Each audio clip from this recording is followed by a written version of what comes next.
നമസ്കാരം. എഡിറ്റേഴ്സ് അവറിലേക്ക് സ്വാഗതം. ആദ്യം പ്രധാന വാർത്തകൾ. Flexi Electronics and Home Appliances.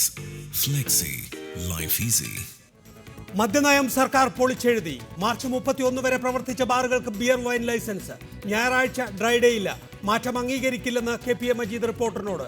പണം പറ്റിയാണ് നയം മാറ്റമെന്ന ആരോപണമുണ്ടെന്ന് മന്ത്രിസഭാ യോഗത്തിൽ ലീഗ് മന്ത്രിമാർ. കേരള ചരിത്രത്തിലെ ഏറ്റവും ദുർബലനായ മുഖ്യമന്ത്രിയാണ് ഉമ്മൻചാണ്ടിയെന്ന് KCBC. പ്രതികരണം പിന്നീടെന്ന് VM സുധീരൻ. അഴിമതി ആരോപണങ്ങളിൽ CBI അന്വേഷണം ആവശ്യപ്പെട്ട് നരേന്ദ്രമോദിയെ കാണുമെന്ന് KB ഗണേഷ് കുമാർ. BJPയിലേക്കില്ല. ബാർഗോഴ വിവാദത്തിലെ പ്രതിപക്ഷ ബഹിഷ്കരണത്തോടെ സഭാ സമ്മേളനത്തിന് വിരാമം. ഒഴിവ് വരുന്ന രാജ്യസഭാ സീറ്റിന്റെ കാര്യത്തിൽ വിട്ടുവീഴ്ചയ്ക്കില്ലെന്ന് മുസ്ലിം ലീഗ്. KSRTCയിൽ നിരക്ക് വർധന. സെസ് ഏർപ്പെടുത്തിയതോടെ 10 രൂപ വരെ കൂടും. ആത്മഹത്യ ചെയ്ത KSRTC പെൻഷൻകാരുടെ കുടുംബാംഗങ്ങൾക്കുള്ള ധനസഹായം പരിഗണനയിലെന്ന് മുഖ്യമന്ത്രി. വിഷയത്തിൽ സഭയിൽ പ്രതിപക്ഷ ഇറങ്ങിപ്പോക്ക്. പാകിസ്ഥാന്റെ ഭീകരവിരുദ്ധ പ്രഖ്യാപനങ്ങൾക്കിടയിലും ലഷ്കർ ഭീകരൻ ലഖ്വിക്ക് ജാമ്യം. മുംബൈ ഭീകരാക്രമണ കേസിലെ ഉത്തരവ് വിചാരണ അന്തിമമായി നീളുന്നതിനാൽ അങ്ങേയറ്റം ആശങ്കാജനകമെന്ന് ഇന്ത്യ. അപ്പീൽ നൽകുമെന്ന് പാക് സർക്കാർ. ബഹിരാകാശ ഗവേഷണ രംഗത്ത് ISROയുടെ ചരിത്ര നേട്ടം. ഇന്ത്യയുടെ ഏറ്റവും ഭാരവാഹക ശേഷിയുള്ള റോക്കറ്റ് GSLV Mark 3 വിജയകരമായി വിക്ഷേപിച്ചു. മനുഷ്യരെ ബഹിരാകാശത്തെത്തിക്കാനുള്ള കെയർ പ്രൊജക്ടും വിജയം. നിർണായക ചുവടുവയ്പ്പെന്ന് ISRO. മദ്യനയത്തിന്റെ ഭാഗമായി ഞായറാഴ്ചയെ ഡ്രൈഡേ ആക്കിയത് പിൻവലിക്കാൻ മന്ത്രിസഭ തീരുമാനിച്ചു. ഞായറാഴ്ച ബാറുകൾ പ്രവർത്തിക്കുന്ന സാഹചര്യത്തിൽ ബാറുകളുടെ പ്രവർത്തന സമയം 12.5 മണിക്കൂർ കുറച്ചു. മാർച്ച് 31 വരെ പ്രവർത്തിച്ച എല്ലാ ബാറുകൾക്കും ബിയർ വൈൻ ലൈസൻസ് നൽകാനും മന്ത്രിസഭ തീരുമാനിച്ചു. പിന്നെ ഞായറാഴ്ച ഡ്രൈഡേ ആയി, അത് എഫക്റ്റീവായിട്ട് നടപ്പിലാക്കി. അപ്പം ശനിയാഴ്ച 60% വരെ ബിവറേജസിലെ വിൽപ്പന കൂടി. പിന്നെ ടൂറിസം മേഖലയിൽ നിന്ന് ധാരാളം പരാതി വന്ന സാഹചര്യത്തിൽ ഡ്രൈഡേ മാറ്റുമ്പോഴും ഒരു ആഴ്ചയിലെ ടോട്ടൽ വർക്കിംഗ് അവേഴ്സ് അത് കുറച്ചുകൊണ്ടാണ് ഞായറാഴ്ച ഒഴിവാക്കിയത്.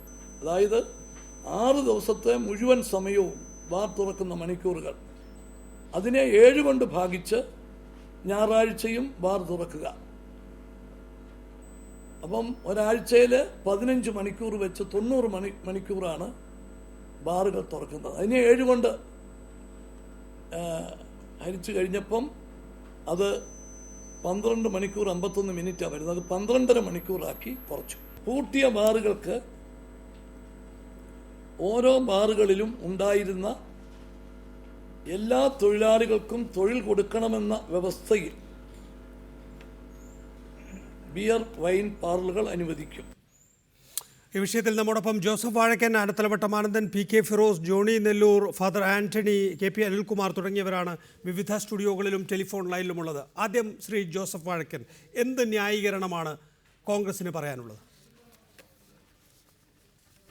ഇത് ഈ ബാറുകളെ സംബന്ധിച്ചിടത്തോളം ഞങ്ങൾ നേരത്തെ പ്രഖ്യാപിച്ചപ്പോൾ 730 അടച്ചുപൂട്ടാൻ തീരുമാനിച്ചപ്പോൾ ബിയർ വൈൻ പാർലറുകളെ സംബന്ധിച്ചൊരു ഫൈനൽ തീരുമാനം എടുത്തിരുന്നില്ല.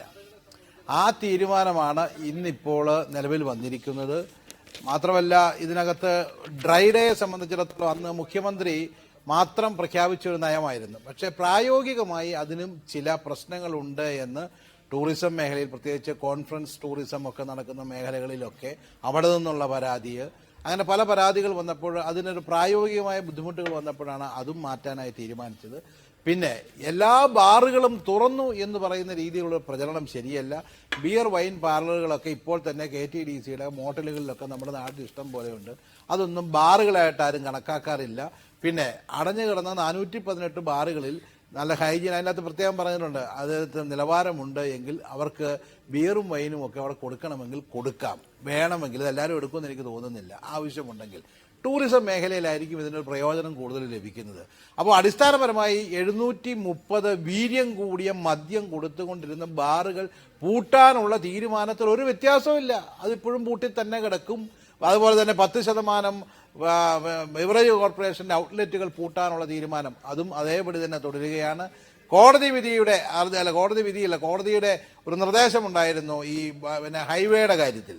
അതിൻ്റെ പേരിൽ ആ ഹൈവേയുടെ ഉള്ള 13 കൂടി 1-ാം തീയതി അടയ്ക്കാൻ തീരുമാനിച്ചിട്ടുണ്ട്. അടുത്ത വർഷം അത് നേരത്തെ പറഞ്ഞിരുന്നുവെങ്കിൽ ഈ വർഷത്തെ 10% പൂട്ടുന്ന ആദ്യം തന്നെ ഹൈവേയിലെ പൂട്ടുമായിരുന്നു. അടുത്ത വർഷത്തോടുകൂടി അതും പൂട്ടും. അങ്ങനെ ഘട്ടം ഘട്ടമായി വീര്യം കൂടിയ മദ്യം കുറയ്ക്കുക എന്നുള്ള ലൈൻ തന്നെ നിൽക്കുകയാണ്. ഞങ്ങൾക്കിതിനകത്തൊരു അഭിമാനമുണ്ട്. കേരളത്തിൽ ചാരായ നിരോധനവും ഇന്നിപ്പോൾ വീര്യം കൂടിയ മദ്യത്തിൻ്റെ നിരോധനവും ഒക്കെ നിയന്ത്രണം വിട്ട് നമ്മുടെ സംസ്ഥാനത്ത് പോയപ്പോൾ കുറച്ചു കൊണ്ടുവരാൻ കഴിഞ്ഞ ഞങ്ങളാണ്. കോൺഗ്രസിൻ്റെയും ശ്രീ VM സുധീരൻ്റെയും ഒക്കെ ശക്തമായ നിലപാടുകളാണ് ഈ ഒരു മാറ്റത്തിന് പ്രധാനമായിട്ടുള്ള കാരണം എന്ന് ഞങ്ങൾ വിശ്വസിക്കുന്നു. അതുകൊണ്ട് ഇതിന് എതിരെ ഇന്നിപ്പോൾ നടത്തുന്ന പ്രചരണം എന്നൊക്കെ പറയുന്നത് യാതൊരു അർത്ഥവുമില്ലാത്തൊരു കാര്യമാണ്. പ്രായോഗികമായ ഒരു സമീപനം ഇതുവരെ ആരും പ്രചാരണം തുടങ്ങിയിട്ടില്ല. ശ്രീ ജോസഫ് വാഴക്കൻ, KPCC അധ്യക്ഷൻ ആ പ്രചാരണം നാളെ മുതൽ തുടങ്ങും എന്നാണ് കരുതപ്പെടുന്നത്. ഇവിടെ രണ്ട് കാര്യങ്ങളാണ് ശ്രീ ജോസഫ് വാഴക്കൻ. ഒന്ന്, തൊഴിൽ നഷ്ടപ്പെട്ടവരെ പുനരധിവസിപ്പിക്കുന്നതിനാണ് ഇപ്പോൾ ഈ 730 ബാറുകളിലും ബിയർ വൈൻ പാർലറുകൾ നൽകിയിട്ടുള്ളത് എന്നാണ് ഒന്നാമത്തെ വിശദീകരണം. രണ്ടാമത്തേത്, ടൂറിസം മേഖലയിൽ തിരിച്ചടി ഉണ്ടാകുമെന്ന് കണ്ടിട്ടാണ് ഇപ്പോൾ ബാറുകളിൽ ബിയർ വൈൻ പാർലറുകൾ അനുവദിക്കുന്നത്. അപ്പോൾ ടൂറിസം മേഖലയിൽ തിരിച്ചടി ഉണ്ടാവുമെങ്കിൽ നിങ്ങളുടെ പ്രഖ്യാപിത ലക്ഷ്യമായ എല്ലാ ബാറുകളും അടച്ചുപൂട്ടുക, എല്ലാ വൈൻ ഷോപ്പുകളും അടച്ചുപൂട്ടുക, എന്നിട്ട് സമ്പൂർണ്ണ നിരോധിത സംസ്ഥാനമാക്കി 2024 കേരളത്തെ മാറ്റുക എന്ന ലക്ഷ്യം സാധിക്കില്ലല്ലോ. അപ്പോൾ ആ ഘട്ടത്തിൽ ടൂറിസത്തിൽ തിരിച്ചടി ഉണ്ടാവുമ്പോൾ ആ പ്രഖ്യാപിത ലക്ഷ്യത്തിലേക്ക് നിങ്ങൾക്ക് പോകാൻ കഴിയില്ലല്ലോ. എല്ലാ വൈൻ ഷാപ്പുകളും അടച്ചിടുക, എല്ലാ ബിയർ ഷോപ്പുകളും അടച്ചിടുക എന്നൊന്നും ഇവിടെ നേരത്തെ തീരുമാനിച്ചിരുന്നില്ല. ഒരുപക്ഷെ ബിയർ വൈൻ പാർലറുകളെ സംബന്ധിച്ചിടത്തോളം ഈ ഒരു മദ്യത്തിന്റെ പൂർണ്ണമായ ഒരു ഗണത്തിൽ നമ്മൾ പെടുത്താറില്ല. അത് ടൂറിസം മേഖലയിൽ ഉപയോഗിക്കുന്ന വളരെ വീര്യം കുറഞ്ഞ 5% മാത്രം ആൽക്കഹോൾ അംശമുള്ള ഒരു പാനീയമായിട്ടാണ് അതിനെ കണക്കാക്കാറുള്ളത്. അപ്പോൾ അത് ടൂറിസം മേഖലയിൽ അടിയന്തരം ആവശ്യമാണ് എന്ന് തോന്നിയതുകൊണ്ട് ഇപ്പോൾ നമ്മളിത് നിർത്തിയിട്ടുള്ള മദ്യനിരോധനമുള്ള ഗുജറാത്തിൽ പോലും പ്രത്യേകമായ ലൈസൻസ് വാങ്ങി മദ്യം അവിടെ കൊടുക്കുന്നുണ്ട് ടൂറിസം മേഖലയിൽ. അപ്പോൾ അത് നമുക്ക് വലിയൊരു മാറ്റമാണ് വരുന്നത്. വീര്യം കൂടിയ മദ്യം, ആദ്യം ചാരായം നിർത്തി വീര്യം കൂടിയ മദ്യം നിർത്തുന്നു, സോഫ്റ്റ് ഡ്രിങ്ക് ആയിട്ട് നിൽക്കുന്ന അല്ലെങ്കിൽ മദ്യത്തിലെ സോഫ്റ്റ് ഡ്രിങ്ക് ആയിട്ടുള്ള ബിയർ വൈനിലേക്ക് കാര്യങ്ങൾ കൊണ്ടുവരുന്നു. കേരളത്തിലൊരു വലിയ ഗുണപരമായ ഒരു മാറ്റത്തിന് വേണ്ടി നിർത്തുന്നു. പ്രചരണത്തിന് പറ്റും. ഞാൻ നേരത്തെ പറഞ്ഞല്ലോ ഡ്രൈ ഡേ, അത് ഉമ്മൻചാണ്ടി നേരത്തെ പ്രഖ്യാപിച്ചൊരു കാര്യമാണ്. പക്ഷെ അതിന് ഒരുപാട് പ്രായോഗിക ബുദ്ധിമുട്ട് വന്നുപോയി. ജോസഫ് വാഴക്കൻ, അതായത് താങ്കൾ പറയുന്നത് UDFന്റെ പ്രഖ്യാപിത നയം 2024 സമ്പൂർണ്ണ മദ്യനിരോധിത സംസ്ഥാനമാക്കി കേരളത്തെ മാറ്റുക എന്നതുകൊണ്ട് ഉദ്ദേശിക്കുന്നത് വെറും ഇന്ത്യൻ നിർമ്മിത വിദേശ മദ്യത്തിന്റെ കാര്യത്തിൽ മാത്രമാണ്. ബിയറും വൈനും ഈ 730 ബാറുകളിലും 2024 തുടരും. കേരളത്തിലെ ബീവറേജ് കോർപ്പറേഷന്റെ ഒരു ഔട്ട്ലെറ്റും കാണില്ല. കേരളത്തിൽ 10 വർഷം കൊണ്ട് കാണില്ല. അത് പൂർണ്ണമായി നിർത്തിയിരിക്കും. പിന്നെ ടൂറിസം മേഖലയിൽ ഇതൊരു പരീക്ഷണമാണ്. ഇത് ഒഴിവാക്കാൻ കഴിയുമെങ്കിൽ ഇത് ഒഴിവാക്കാൻ കഴിയുമായിരിക്കും. അതിനെ സംബന്ധിച്ചൊരു തീരുമാനം ഇതുവരെ പ്രഖ്യാപിച്ചിട്ടില്ല. ഏതായാലും അതും ഒഴിവാക്കേണ്ടി വന്നാൽ ഒഴിവാക്കും. പക്ഷേ വീര്യം കൂടിയ മദ്യം, ബീവറേജ് കോർപ്പറേഷൻ്റെ ഔട്ട്ലെറ്റുകളും വീര്യം കൂടിയ മദ്യവും നിൽക്കുമ്പോൾ മദ്യനിരോധനം എന്ന് പറയുന്നത് നമ്മുടെ ആത്യന്തികമായ ലക്ഷ്യം ഒരു 90% വിജയിച്ചു കഴിഞ്ഞു. അതിന് യാതൊരു സംശയവുമില്ല. ഇത് ആരെയും തോൽപ്പിക്കാൻ വേണ്ടിയിട്ടല്ലല്ലോ. കേരളത്തിനും അതിൻ്റെതായ ടൂറിസം മേഖല ഉൾപ്പെടെയുള്ള മേഖലകളിൽ നമുക്കൊരു മുന്നോട്ടുള്ള കുതിപ്പും കൂടെ ഉണ്ടാകണമല്ലോ. ഇതെല്ലാ ആസ്പെക്റ്റുകളും കണ്ടുകൊണ്ട് മദ്യപാനം കേരളത്തെ ഗ്രസിക്കുന്ന ഏറ്റവും വലിയ മഹാശാപമാണ് എന്നുള്ള വലിയ ഒരു കാഴ്ചപ്പാട് കേരളത്തിലുണ്ട്. ഞാൻ പറഞ്ഞു, കോൺഗ്രസിൻ്റെയും ഒരു പരിധിവരെ അല്ലെങ്കിൽ കോൺഗ്രസിൻ്റെയും VM സുധീരൻ്റെയും നേതൃത്വത്തിൽ വളരെ ശക്തമായ ഒരു നിലപാട് സ്വീകരിച്ചതാണ് ഇപ്പോൾ ഉണ്ടായിരിക്കുന്ന ഈ മദ്യ മാറ്റത്തിൽ. ശ്രീ ജോസഫ് വാഴക്കൻ, താങ്കൾ ഇപ്പോൾ മുഖ്യമന്ത്രിക്ക് ശേഷം വിശദീകരിച്ചു വരുന്നത് ഇന്ത്യൻ നിർമ്മിത വിദേശ മദ്യം മാത്രമാണ് നിരോധിക്കുന്നത്, ബിയർ വൈൻ എന്ന 2 ഉൽപ്പന്നങ്ങൾ നിരോധിക്കുന്നില്ല എന്ന്. മുഖ്യമന്ത്രി ശ്രീ ഉമ്മൻചാണ്ടി തന്നെ ഓഗസ്റ്റ് മാസത്തിൽ വാർത്താ സമ്മേളനം നടത്തുമ്പോൾ പറഞ്ഞിരുന്നത് ബിയറായാലും വൈനായാലും മദ്യം തന്നെ എന്നാണ്. അതിൽ നിന്നുള്ള ഒരു പിന്നോട്ട് പോക്കാണ് എന്തായാലും ബിയറിൻ്റെയും വൈനിൻ്റെയും കാര്യത്തിൽ. ഇനി ഇപ്പോൾ 312 ബാറുകൾ കോടതി ഇടപെട്ട് തുറന്നു കൊടുത്തല്ലോ. അപ്പോൾ കോടതി പറഞ്ഞത് 4 സ്റ്റാറും 5 സ്റ്റാറും തമ്മിലൊരു വിവേചനം വേണ്ടതില്ല, അത് രണ്ടും ഏതാണ്ട് ഒരേ കാറ്റഗറിയിൽ തന്നെയാണ് എന്ന നിലപാടെടുത്തുകൊണ്ടാണ്. അപ്പോൾ ഗവൺമെൻറ്റിനെ സംബന്ധിച്ചിടത്തോളം മറ്റൊരു ന്യായമുണ്ടായിരുന്നു. ഞങ്ങൾ 418 മാത്രമല്ല അടച്ചുപൂട്ടിയത്, എല്ലാ ബാറുകളും അടച്ചുപൂട്ടി. അപ്പോൾ ഈ കാര്യത്തിൽ വിവേചനം കാണിക്കാൻ ഗവൺമെൻറ്റിൻ്റെ ഭാഗത്തു നിന്ന് തയ്യാറായില്ല എന്ന് പറഞ്ഞപ്പോഴാണ് 4 സ്റ്റാർ 5 സ്റ്റാർ ഒരേ കാറ്റഗറിയിൽ പെട്ടതാണ് എന്ന് കോടതി കണ്ടെത്തുകയും 5 സ്റ്റാറിനൊപ്പം 4 സ്റ്റാർ കൂടി പ്രവർത്തിക്കട്ടെ എന്ന് പറഞ്ഞ് 312 ബാറുകൾ കൂടി അനുവദിച്ചിട്ടുള്ളത്. ഇനിയിപ്പോൾ ആൽക്കഹോളിൻ്റെ കണ്ടന്റ് എത്ര ഓരോ ഉൽപ്പന്നത്തിലും എന്നത് സംബന്ധിച്ച് വിവേചനം ഉണ്ടാകുമോ എന്ന നിലയിലേക്ക് കോടതിക്ക് മറ്റൊരു പോയിന്റ് നിങ്ങൾ പറഞ്ഞു കൊടുക്കുകയാണ്. അതായത് 8% കണ്ടന്റോ 12% കണ്ടന്റോ ഉള്ള ബിയറിൻ്റെയോ വൈനിൻ്റെയോ കാര്യത്തിൽ ഞങ്ങൾക്ക് വ്യത്യസ്ത നിലപാടാണ്. 20%മോ 22%മോ ഉള്ള ഇന്ത്യൻ നിർമ്മിത വിദേശ മദ്യമാണ് യഥാർത്ഥത്തിൽ നിരോധിക്കേണ്ടതെന്ന് കോടതി ചോദ്യം ചെയ്യാനുള്ള മറ്റൊരു ഘടകമായി അത് സർക്കാർ ഹൈക്കോടതിക്ക് പറഞ്ഞു കൊടുക്കാൻ പോവുകയല്ലേ? അതല്ലേ സംഭവിക്കാൻ പോകുന്നത്? 112 ബാറുകളെ സംബന്ധിച്ചിടത്തോളം വരുന്ന മാർച്ച് 31 വരെ നിലവിൽ അവർക്ക് ലൈസൻസ് ഉണ്ടായിരുന്നു. അത് ഇടയ്ക്ക് വെച്ച് നിർത്തിയപ്പോൾ അതുമായി ബന്ധപ്പെട്ടിട്ടുള്ള പല കാര്യങ്ങളും നിലനിൽക്കുന്നുണ്ട്. അവർക്ക് അതിൻ്റെ അവകാശം നിലനിൽക്കുന്നു. അതിനുള്ള അവർക്കുള്ള അവർക്ക് കുറെ നിയമപരമായി അതിന് കുറെ പിൻബലവും കിട്ടിയിട്ടുണ്ട്. മാർച്ച് 31 തീയതിക്ക് ശേഷം കേരളത്തിൽ ഇങ്ങനെയുള്ള മദ്യം കൊടുക്കുന്നതല്ല 5 സ്റ്റാറുകൾ ഒഴിച്ച് എന്ന് ഗവൺമെന്റ് അതിന്റെ പോളിസിയായി തീരുമാനിച്ചു കഴിഞ്ഞാൽ അത് ഞാൻ വിശ്വസിക്കുന്നു അത് ഒരു സിംഗിൾ ബെഞ്ചിന്റെ വിധിയിൽ മാത്രം അതിനെ വീണ്ടും പുനഃസ്ഥാപിക്കാനാവില്ല. അതിന് മുകളിൽ കോടതികളുണ്ട്. ആ കോടതി വിധികളിലൂടെ ഈ ഗവൺമെന്റിന്റെ ആഗ്രഹം തീരുമാനം അത് നടപ്പിലാക്കാൻ കഴിയുമെന്ന് ഞാൻ ചോദിച്ചത് ശ്രീ ജോസഫ് വാഴക്കൻ 312 ബാറുകളുടെ കാര്യത്തിൽ ഇനി എന്ത് നടപടി എടുക്കാൻ പോകുന്നു എന്നല്ല. അത് സ്വാഭാവികമായും കോടതി അതിന്റെ നടപടികളുമായി മുന്നോട്ട് പോവുകയും മുഖ്യമന്ത്രി തന്നെ നിയമസഭയിൽ പറഞ്ഞത് ഹൈക്കോടതിയുടെ അന്തിമ വിധിക്കനുസൃതമായി അപ്പോൾ കാര്യങ്ങൾ ആലോചിക്കുമെന്നാണ്. ഹൈക്കോടതി വരെ മാത്രമേ പോകാൻ ഉദ്ദേശിക്കുന്നുള്ളൂ. അത് ഡിവിഷൻ ബെഞ്ചിലേക്ക് പോകുന്നതോടുകൂടി ആ കാര്യത്തിൽ തീർപ്പാക്കുമെന്ന കാര്യത്തിൽ തർക്കമില്ല. 312 ബാറുകൾ ഇപ്പോൾ കേരളത്തിൻ്റെ മുക്കും മൂലയിലുമുള്ള ക്ലബ്ബുകളിലെ ബാർ ലൈസൻസുകൾ അതേപോലെ നിലനിർത്താനുള്ള തീരുമാനം, ടൂറിസം കോൺഫറൻസുകളുടെ പേരിൽ 1-2 ദിവസങ്ങൾക്ക് നൽകുന്ന പ്രത്യേക ലൈസൻസ്, ബാക്കിയുള്ള ഈ 418 ബാറുകളിൽ പുതുതായി തുടങ്ങാൻ പോകുന്ന ബിയർ വൈൻ ലൈസൻസുകൾ, ഇനിയും ബിയർ വൈൻ ലൈസൻസുകൾ നൽകാനുള്ള നയപരമായ തീരുമാനം, ഇതെല്ലാം തന്നെയും മദ്യത്തെ കേരളത്തിൽ മുക്കുന്നതിനോടൊപ്പം തന്നെ നേരത്തെ ഉള്ളതിനേക്കാൾ കൂടുതൽ മദ്യം ഒഴുക്കുന്നതിനൊപ്പം തന്നെ ഇന്ന് മുഖ്യമന്ത്രി ശ്രീ ഉമ്മൻചാണ്ടി മറ്റൊരു തീരുമാനം എടുത്തതുകൂടി ശ്രീ ജോസഫ് വാഴക്കൻ താങ്കളുടെ ശ്രദ്ധയിൽപ്പെടുത്തുന്നു. ഇവിടെ ഔട്ട്ലെറ്റുകൾ പൂട്ടാൻ തീരുമാനിച്ചിരിക്കുന്നു. അതായത് പാതയോരങ്ങളിൽ, ദേശീയ സംസ്ഥാന ഹൈവേ പാതയോരങ്ങളിൽ ഉള്ള ഔട്ട്ലെറ്റുകൾ അവിടെ നിന്ന് മാറ്റി മറ്റൊരു സ്ഥലത്തേക്ക് സ്ഥാപിക്കണം എന്ന ഹൈക്കോടതി വിധി മറപിടിച്ച് ഇപ്പോൾ ആ ഔട്ട്ലെറ്റുകൾ അങ്ങനെ തന്നെ വേണ്ടെന്ന് വെക്കാൻ തീരുമാനിച്ചത് നാളെ തൊട്ടടുത്തിരിക്കുന്ന ശ്രീ ആനത്തലവട്ടം ആനന്ദൻ്റെ പാർട്ടി പറയും അത് ഈ പറയുന്ന മദ്യ ലോബിക്ക് വേണ്ടിയാണ് എന്ന്. കാരണം അവരുടെ ഏറ്റവും പ്രധാനപ്പെട്ട ആവശ്യം എന്താണ്? അവർക്ക് വേണ്ടത് ഈ ഔട്ട്ലെറ്റുകളുടെ എണ്ണം പരമാവധി കുറക്കുക, എന്നാലല്ലേ ബാറിൽ വന്ന ആളുകൾ കുടിക്കൂ. യഥാർത്ഥത്തിൽ ശ്രീ ആനത്തലവട്ടം ആനന്ദൻ്റെ പാർട്ടി നിങ്ങൾ കൈക്കൂലി വാങ്ങാനുള്ള, കോഴപ്പണം വാങ്ങാനുള്ള പൊറാട്ട് നാടകമാണ് ഈ മദ്യനയത്തിലൂടെ കാണിച്ചു വെക്കുന്നത് എന്ന് പറയുമ്പോൾ അതിനൊപ്പം കൂട്ടിച്ചേർക്കാനുള്ള മറ്റൊരു തെളിവ് കൂടിയാവില്ലേ നേരത്തെ പ്രഖ്യാപിക്കാത്ത കുറേ ഔട്ട്ലെറ്റുകൾ അടച്ചുപൂട്ടുക എന്ന ഈ തീരുമാനം? അവരങ്ങനെ പറയുമെന്ന് എനിക്ക് തോന്നുന്നില്ല. കാരണം എന്താണെന്ന് ചോദിച്ചാൽ 418 ബാറുകൾക്ക് നിലവാരമില്ല എന്ന് സുപ്രീം കോടതി കണ്ടു പറഞ്ഞിരുന്നല്ലോ. ആ 418 ബാറുകളും നിലവാരമില്ല എന്ന് അവരുടെ ഗവൺമെന്റ് ഭരിക്കുന്ന കാലഘട്ടത്തിൽ അന്നത്തെ എക്സൈസ് കമ്മീഷണർ റിപ്പോർട്ടുള്ളതാണ്. ആ റിപ്പോർട്ടിനെ വരെ മറികടന്നുകൊണ്ടാണ് അന്ന് അവർ എല്ലാം റെഗുലറൈസ് ചെയ്തത്. ഒരു ദിവസം എല്ലാ വർഷവും ലൈസൻസ് പുതുക്കിക്കൊണ്ടിരുന്നവർ ഒരു വർഷം പൂർണ്ണമായും 418 റെഗുലറൈസ് ചെയ്തപ്പോൾ അവിടെ കോഴ പണം അവിടെ അല്ലെങ്കിൽ കോഴ വാങ്ങി എന്ന് ഞങ്ങളാരും പറഞ്ഞിട്ടില്ല. കോഴ വാങ്ങി, അപ്പോൾ ഇവർക്ക് അങ്ങനെ ഉണ്ടെങ്കിൽ ഇങ്ങനെ കൊടുക്കുന്നതെല്ലാം കോഴയുടെ പേരിലാണ് എന്ന് പറയും അവരെന്ന് എനിക്ക് തോന്നുന്നില്ല. പക്ഷേ രാഷ്ട്രീയ ലാഭത്തിന് വേണ്ടി പറഞ്ഞേക്കും. കാരണം ഇതെല്ലാം കോഴയാണ്, ഇതെല്ലാം പൂട്ടാൻ പോകുന്നതിന് എവിടെയാണ് കോഴ വരുന്നത്? ജോസഫ് വാഴക്കൻ, നമുക്ക് ഇനിയൊരു ചർച്ചയിലേക്ക് നീങ്ങാം. ശ്രീ ആനത്തലവട്ടം ആനന്ദൻ, നിങ്ങൾ 2 പ്രധാനപ്പെട്ട കാര്യങ്ങളാണ് ചൂണ്ടിക്കാണിച്ചത്. ഒന്ന്, ഈ മദ്യനയം ബാർ ഉടമകളിൽ നിന്ന് കോഴ വാങ്ങാനുള്ള പൊറാട്ട് നാടകമാണ് എന്ന് ഇപ്പോൾ പറയുന്നു.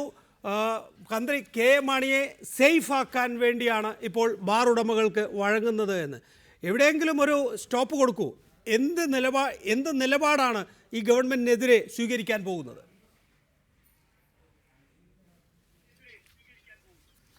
ഗവൺമെന്റ് സ്വീകരിച്ച മദ്യനയം അത് അട്ടർ ഫെയിലുവർ ആണെന്ന് അവർക്ക് തന്നെ ഇപ്പം തോന്നി. അതിൻ്റെ ഫലമായി നാട്ടിൽ ഉയർന്നു വന്ന അഴിമതി ആരോപണങ്ങൾ ശരിവയ്ക്കുന്നതാണ് ഈ തിരുത്തൽ നടപടിയെന്ന് ശ്രീ VM സുധീരനും ലീഗിന്റെ മന്ത്രിമാരും ഈ നയത്തിൽ ഇപ്പം മാറ്റം വരുത്തുമ്പോൾ അവർ പരസ്യമായി പറയുകയുണ്ടായി. ലീഗിന്റെ മന്ത്രിമാരെല്ലാവരും പറഞ്ഞു, ഇപ്പം ഞങ്ങൾ ഇതിനകത്ത് മാറ്റം വരുത്തിയാൽ അത് ഈ കോഴ വാങ്ങുന്നതിൻ്റെ അടിസ്ഥാനത്തിലാണെന്ന് വരുമെന്ന് അവരും പറയാൻ നിർബന്ധമായി.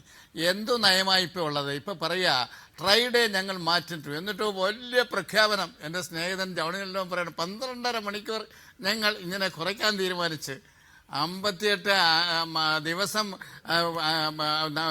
നടത്താൻ അനുമതി കൊടുത്തുകൊണ്ട് 12.5 മണിക്കൂർ കുറച്ചു എന്നാണ് ഇപ്പോൾ പറയുന്നതിൻ്റെ. ഏത് പ്രിൻസിപ്പിളിലാണ് നിങ്ങളിതെല്ലാം ഈ നിലപാട് ഇപ്പോൾ സ്വീകരിച്ചിരിക്കുന്നത്? ഈ നയത്തെ സംബന്ധിച്ചിടത്തോളം ഇതിനകത്ത് ഉറച്ചു നിന്ന VM സുധീരനും കോൺഗ്രസിനും വ്യത്യസ്തമായ നയമുണ്ടെന്നാണ് പറയുന്നത്. എന്ത് വ്യത്യസ്ത നയം? ഉമ്മൻചാണ്ടിക്കൊരു നയം, സുധീരനൊരു നയം, കോൺഗ്രസിനൊരു നയം.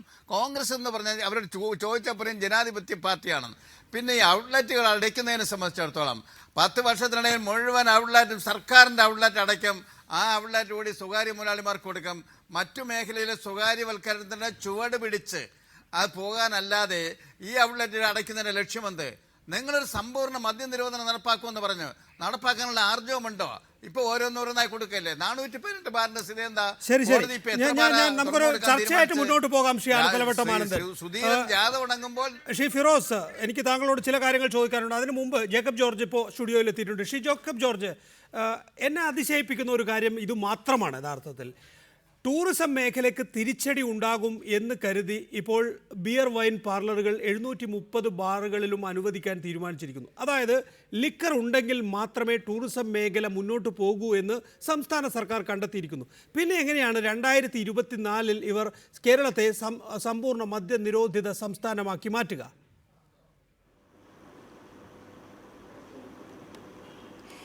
നികേഷ്, ഇതെല്ലാം രാഷ്ട്രീയമാണ്. ഈ മദ്യത്തിൽ രാഷ്ട്രീയം കണ്ടത് VM സുധീരനാണ്.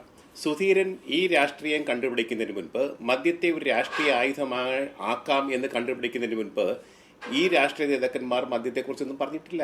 മുസ്ലിം ലീഗിന്റെയോ കേരള കോൺഗ്രസിന്റെ ആൾക്കാർ എത്രയോ തവണ കാബിനറ്റ് കൂടിയിട്ടുണ്ട്, മദ്യഷാപ്പുകൾ വരികയും പോവുകയും ചെയ്തിട്ടുണ്ട്. ഇന്നിപ്പോൾ എൻ്റെ ചോദ്യം, നാളെ VM സുധീരൻ എന്തെങ്കിലും പറഞ്ഞാൽ ഈ പറയുന്ന രാഷ്ട്രീയക്കാരൊക്കെ എവിടെ നിൽക്കും? UDF-നകത്തെ രാഷ്ട്രീയക്കാർ എവിടെ നിൽക്കും? ഉമ്മൻചാണ്ടിക്കെതിരെ സുധീരൻ നാളെ ഒരു കാര്യം പറഞ്ഞാൽ, മദ്യത്തിന്റെ പേരിൽ എന്തെങ്കിലും പറഞ്ഞാൽ എവിടെ നിൽക്കും? പിന്നീട് ഈ മദ്യനിരോധനത്തിന്റെ കാര്യം, അതൊക്കെ വെറും വീൺവാക്കല്ലേ? എങ്ങനെ മദ്യനിരോധനം ഇവിടെ കൊണ്ടുവരാൻ പറ്റും? മദ്യനിരോധനം അല്ലെങ്കിൽ ബിയർ വൈൻ പാർലർ ഒഴിവാക്കിക്കൊണ്ടുള്ള മദ്യനിരോധനമായിരിക്കണം. അതാണോ ലക്ഷ്യം വെക്കുന്നത്? അതാണെങ്കിൽ അത് പറയണം. എനിക്ക് തോന്നുന്നു ഈ മദ്യനയം ആദ്യം പ്രഖ്യാപിച്ചതും ഇപ്പോൾ പ്രഖ്യാപിക്കുന്നതും ഒന്നും ഒരു കാര്യവും പഠിച്ചിട്ടില്ല. ഇതെല്ലാം രാഷ്ട്രീയം മാത്രമാണ് എന്ന് പറയാതെ വയ്യ. ദയവായി തുടരുക. ഫാദർ ആന്റണി, കേരളം കണ്ട ഏറ്റവും ദുർബലനായ മുഖ്യമന്ത്രിയായി ഉമ്മൻചാണ്ടിയെ KCBC വിലയിരുത്താൻ കാരണമെന്ത്?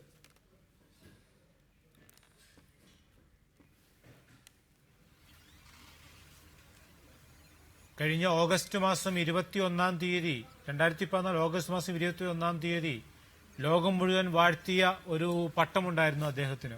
അദ്ദേഹം എടുത്ത ഒരു സമ്പൂർണ്ണ മദ്യനിരോധനത്തിന്റെ പ്രഖ്യാപന പട്ടം. അതിന്റെ തുടർച്ചയായിട്ട് 2 ദിവസം മുൻപ് തമിഴ്നാട്ടിലൊരു പരിപാടിയിൽ പങ്കെടുക്കുവാൻ പോയ മുഖ്യമന്ത്രിയെ അവിടുത്തെ ഒരു കോൺഗ്രസ് നേതാവ് ഖുശ്ബു പറഞ്ഞു, അദ്ദേഹം മദ്യനിരോധനം നടപ്പിലാക്കിയ മുഖ്യമന്ത്രി കരുത്തനാണ്, ധീരനാണെന്ന് പറഞ്ഞു. എന്നാൽ ഇന്ന് മദ്യനിരോധനത്തിൽ നിന്ന് ബഹുദൂരം അതിവേഗം പിന്നോട്ട് പോയ ഈ മുഖ്യമന്ത്രിയെ ചരിത്രം രേഖപ്പെടുത്തുവാൻ പോകുന്നത് ഇങ്ങനെയല്ലാതെ പിന്നെ എങ്ങനെയാണ്? കാരണം അദ്ദേഹത്തിന്റെ വാക്കുകൾ അദ്ദേഹത്തെ ഒറ്റുകൊടുത്തിരിക്കുന്നു. കഴിഞ്ഞ ദിവസം നിയമസഭയിലെ ചർച്ച വന്നപ്പോൾ അദ്ദേഹം പറഞ്ഞു, വീര്യം കുറഞ്ഞ മദ്യമാണെങ്കിലും വീര്യം കൂടിയ മദ്യമാണെങ്കിലും മദ്യം തന്നെയാണ്, ബിയറും വൈനും മദ്യമാണെന്ന് അദ്ദേഹം അടിവരയിട്ട് പറഞ്ഞു. ഇതേ മുഖ്യമന്ത്രി തന്നെയാണ് 21/8 ശേഷം നടത്തിയ എല്ലാ സമ്മേളനങ്ങളിലും പറഞ്ഞു, വരുമാനം ഞങ്ങൾക്ക് പ്രശ്നമല്ല, ടൂറിസം പ്രശ്നമല്ല. പക്ഷേ എന്നു മുതലാണ് ഇതൊക്കെ ഈ മുഖ്യമന്ത്രിക്ക് പ്രശ്നമായി തുടങ്ങിയിരിക്കുന്നത്? അപ്പോൾ വീര്യം കുറഞ്ഞ മദ്യം, അത് വീര്യം കുറഞ്ഞ അപകടങ്ങളാണ്. അത് കേരളത്തെ കൂടുതൽ മദ്യാസക്തമാകും, പുതിയ തലമുറയെ, കുട്ടികളെ, സ്ത്രീകളെ മദ്യത്തിലേക്ക് കൊണ്ടുവരും. അങ്ങനെ അടിസ്ഥാനപരമായി UDF-ന്റെ മദ്യനയത്തിൽ യാതൊരു മാറ്റവും വരുത്താതെ മദ്യത്തിന്റെ ലഭ്യതയും മദ്യശാലകളുടെ എണ്ണവും കൂട്ടി എന്നതാണ് UDF-ന്റെ നയം. അതുകൊണ്ടാണ് അദ്ദേഹം ഈ കേരളത്തിലെ ഏറ്റവും ദുർബലനും ഏറ്റവും നിസ്സഹായനുമായ മുഖ്യമന്ത്രിയായി മാറിയിരിക്കുന്നത്. ദയവായി തുടരുക. ശ്രീ PK ഫിറോസ്, UDF യോഗത്തിൽ ശ്രീ PK കുഞ്ഞാലിക്കുട്ടി പറഞ്ഞതായി റിപ്പോർട്ട് ചെയ്യപ്പെട്ടത് മദ്യനയത്തിൽ എന്തെങ്കിലും തിരുത്തൽ വരുത്തിയാൽ മുസ്ലിം ലീഗ് ഡിസന്റ് എഴുതും എന്നാണ്. ഇന്ന് ഡിസന്റ് എഴുതിയതായി മുഖ്യമന്ത്രി പറഞ്ഞിട്ടില്ല. KPA മജീദ് പറഞ്ഞത് ഭൂരിപക്ഷ തീരുമാനം നടപ്പിലാക്കി എന്നാണ്. അതായത് മന്ത്രിസഭയിൽ വോട്ടിനിട്ടാണ് ഇക്കാര്യം തീരുമാനിച്ചത് എന്നാണോ അണികളോട് നിങ്ങൾ വിശദീകരിക്കാൻ പോകുന്നത്?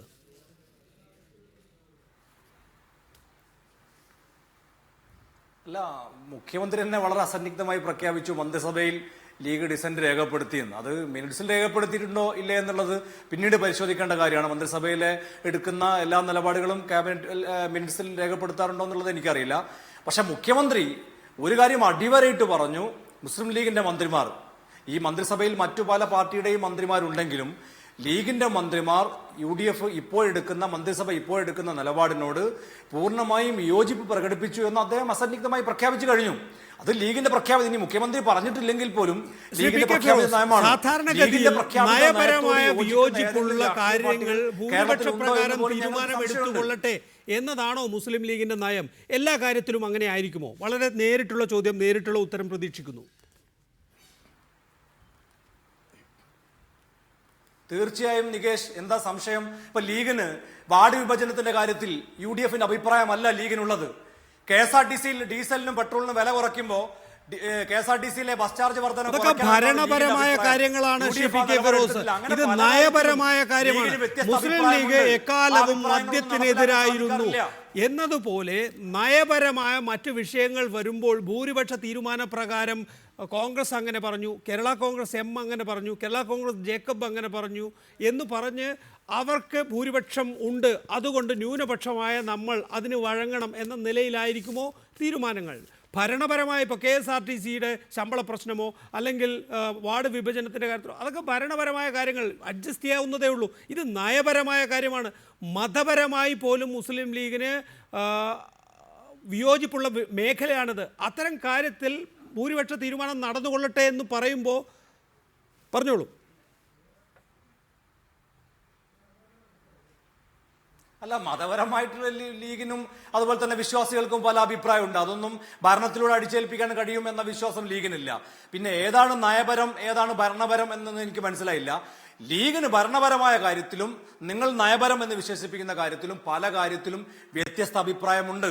UDFിലെ മറ്റ് കക്ഷികളുടെ കൂടി അഭിപ്രായം ആരാഞ്ഞതിന് ശേഷം ഗവൺമെന്റിന് ഒരു നിലപാടെടുക്കേണ്ടി വരും. ആ നിലപാട് പലപ്പോഴും ലീഗിന്റെ നിലപാട് ആയിക്കൊള്ളണമെന്നില്ല. ഇപ്പൊ ഏറ്റവും ഒടുവിൽ +2വിന്റെ കാര്യം നിങ്ങൾക്ക് അത് വേണം. വിഷയങ്ങളിലേക്ക് നമുക്ക് പോകണ്ട, നമ്മൾ മറ്റു വിഷയങ്ങളിലേക്ക് എന്തായാലും പോകുന്നില്ല, സമയക്കുറവുള്ളത് കൊണ്ട് തന്നെ. ശ്രീ ജോണി നെല്ലൂർ, UDF എല്ലാവരെയും പറ്റിച്ചു എന്ന നിലയിൽ ആഹ്ലാദിച്ചുകൊണ്ടിരിക്കുകയാണോ? ഇപ്പോൾ എല്ലാവരുടെയും കണ്ണിൽ പൊടിയിട്ടു, ഇനി നമുക്ക് സുഖമായി കിടന്നുറങ്ങാം എന്ന നിലയിലുള്ള ഒരു ആത്മസംതൃപ്തി താങ്കളെ സംബന്ധിച്ചിടത്തോളം ഉണ്ടോ?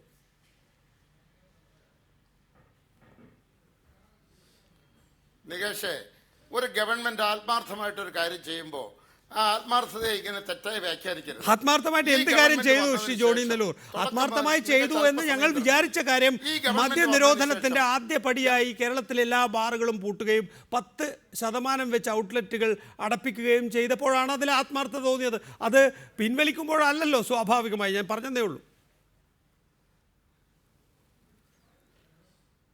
അതാണ് നിങ്ങൾ തെറ്റിദ്ധരിപ്പിക്കുകയാണ് ജനങ്ങളെ. ഇവിടെ പിൻവലിപ്പിച്ചിട്ടില്ല. ഓഗസ്റ്റ് 21-ാം തീയതി എടുത്ത തീരുമാനത്തിൽ ഒരു അണിപിടി പോലും പുറകോട്ട് പോയിട്ടില്ല. ഒരു കാര്യം ഞാൻ ചോദിക്കട്ടെ, ഇവിടെ പറയുന്ന ആളുകൾ, ബഹുമാനപ്പെട്ട KCBC പ്രതിനിധി ഉൾപ്പെടെ, ഈ ഗവൺമെന്റ് വന്നേ പിന്നെ ചെയ്ത കാര്യങ്ങൾ എന്താ മറന്നു പോകുന്നത്? ഒരൊറ്റ ഔട്ട്ലെറ്റ് പോലും പുതിയതായി തുടങ്ങുകയില്ല എന്ന് തീരുമാനമെടുത്തൊരു ഗവൺമെന്റ് അല്ലേ ഇത്? ഒറ്റ ഔട്ട്ലെറ്റ് പുതിയ തുടങ്ങിയോ? എന്തിനാ അതൊന്നും പറയാത്തത്? 5 മണിക്കൂർ ബാറുകളുടെ പ്രവർത്തനം 5 മണിക്കൂർ സമയം കുറച്ചു ഈ ഗവൺമെന്റ്. 18 വയസ്സ് വരെയുള്ള ആളുകൾക്ക് മദ്യം കൊടുക്കുകയില്ല എന്ന് പറഞ്ഞു. അങ്ങനെ എത്രയോ കാര്യങ്ങൾ മദ്യനിരോധനവുമായി ബന്ധപ്പെട്ട് ചെയ്തൊരു ഗവൺമെന്റാണ്. ഇപ്പൊ ഏറ്റവും ഒടുവിൽ 418 ബാറുകളോടൊപ്പം 730 ബാറുകൾ അടയ്ക്കാൻ തീരുമാനിച്ചു. ബാറുകൾ തുറന്നു. ആ 418 ബാറുകൾ തുറക്കുന്ന കാര്യത്തിൽ ഒരു വിട്ടുവീഴ്ചയും ഈ ഗവൺമെന്റ് എടുത്തിട്ടില്ല. തുറക്കുമെന്ന് ഒരിക്കലും പറഞ്ഞിട്ടില്ല, തുറക്കുകയുമില്ല. അടഞ്ഞ ബാറുകൾ അടഞ്ഞു തന്നെ കിടക്കും. കോടതി ഉത്തരവ് പോലും ഞങ്ങൾ പാലിക്കപ്പെട്ടിട്ടില്ല. കോടതി പറഞ്ഞു 4 സ്റ്റാർ ബാറുകൾക്കെല്ലാം കൊടുക്കണമെന്ന് പറഞ്ഞു, 10 ബാറുകൾക്ക് കൊടുക്കണമെന്ന് പറഞ്ഞു. കോടതി പറഞ്ഞു ഞങ്ങൾ ചാടി കൊടുക്കുകയല്ല ചെയ്തത്, അത് അപ്പീൽ പോയിരിക്കുക. അപ്പോൾ കോടതി പറയുന്ന കാര്യങ്ങൾക്ക് പോലും കോടതി അലക്ഷ്യമായി പോകും. ഞങ്ങൾ ഈ മദ്യനയത്തിൽ ഉറച്ചു നിന്നുകൊണ്ട് അതൊക്കെ ചെയ്യുമ്പോഴും ഇന്ന് സർക്കാർ പറയൂ. ഇന്ന് മുഖ്യമന്ത്രിയുടെ ഓഫീസ് ഇറക്കിയ പത്രക്കുറിപ്പിൽ ഇപ്രകാരം പറയുന്നുണ്ട്: ഓരോ ബാറിലും ഉണ്ടായിരുന്ന തൊഴിലാളിക്ക് തൊഴിൽ കൊടുക്കണം. പൂട്ടിയ ബാറുകൾക്ക് ബിയർ വൈൻ പാർലറുകൾ അനുവദിക്കും. നേരത്തെ ബാർ അനുമതി ഉണ്ടായിരുന്നത് കൊണ്ട് ലൈസൻസ് പഴയതിന് തുടർച്ചയായി കണക്കിലെടുത്ത് നടപടി സ്വീകരിക്കും. അടച്ചുപൂട്ടിയ ബാറുകൾക്ക് ലൈസൻസ് കൊടുക്കാനാണ് തീരുമാനിച്ചിരിക്കുന്നത്. അടച്ചുപൂട്ടിയ ബാറുകൾക്ക് ലൈസൻസ് കൊടുക്കാനാണ് തുടങ്ങിയിരിക്കുന്നത്. എന്തായിരുന്നു UDFന്റെ മദ്യനയത്തിന്റെ കാതലായത്? മദ്യശാലയുടെ എണ്ണം കുറയണം, മദ്യത്തിന് ലഭ്യത കുറയണം. ഇവിടെ ഒരു മദ്യശാലയുടെ എണ്ണം കുറയുന്നില്ല എന്ന് മാത്രമല്ല, കൂടുതൽ മദ്യശാല കൂടിക്കൊണ്ടിരിക്കുന്നു. അടിക്കടി ബാറുകൾ തുടങ്ങിയപ്പോൾ, അടിക്കടി ഔട്ട്ലെറ്റുകൾ തുടങ്ങിയപ്പോൾ എവിടെയായിരുന്നു എതിർപ്പ്? ഇന്ന് ഈ ഗവൺമെന്റ് നല്ല കാര്യങ്ങൾ ചെയ്യുമ്പോൾ അതിനെ അനുമോദിക്കുകയും അതിനെ പിന്തുണയ്ക്കുക വേണ്ടത്, അല്ലാതെ ഈ ഗവൺമെന്റ് ആത്മാർത്ഥത്തെ ചോദ്യം ചെയ്യല്ല വേണ്ടത്. ഇവിടെ കഴിഞ്ഞ ചർച്ചയിലാണല്ലോ അച്ഛൻ പറഞ്ഞത് എന്ത് ഔട്ട്ലെറ്റുകൾ പൂട്ടാത്തത്? ഔട്ട്ലെറ്റുകൾ പൂട്ടി ഇന്ന്, അതിനെയെങ്കിലും സ്വാഗതം ചെയ്യാൻ പാടില്ലേ? 16 ഔട്ട്ലെറ്റുകൾ പൂട്ടാൻ തീരുമാനമെടുത്ത ഗവൺമെന്റ്, അതെങ്കിലും നല്ല കാര്യമാണെന്ന് എന്തേ അച്ഛൻ പറയാത്തത്? ശ്രീ ജോണി നെല്ലൂർ, 10% മാത്രമേ പൂട്ടുന്നുള്ളൂ.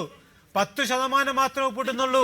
എന്ത് കോടതി പറഞ്ഞ മുഴുവനും പൂട്ടാൻ നിങ്ങൾക്ക് മനസ്സിലാകുന്നില്ല? തൊഴിൽ മന്ത്രി ഷിബു ബേബി ജോൺ ടെലിഫോൺ ലൈനിലുണ്ട്. ഷിബു ബേബി ജോൺ, തൊഴിൽ ടൂറിസം സെക്രട്ടറിമാരുടെ റിപ്പോർട്ടിന്റെ അടിസ്ഥാനത്തിലാണല്ലോ ഇപ്പോൾ 418 ബാറുകളിലും ബിയർ വൈൻ പാർലറുകൾ അനുവദിക്കാനുള്ള പുതിയ തീരുമാനം.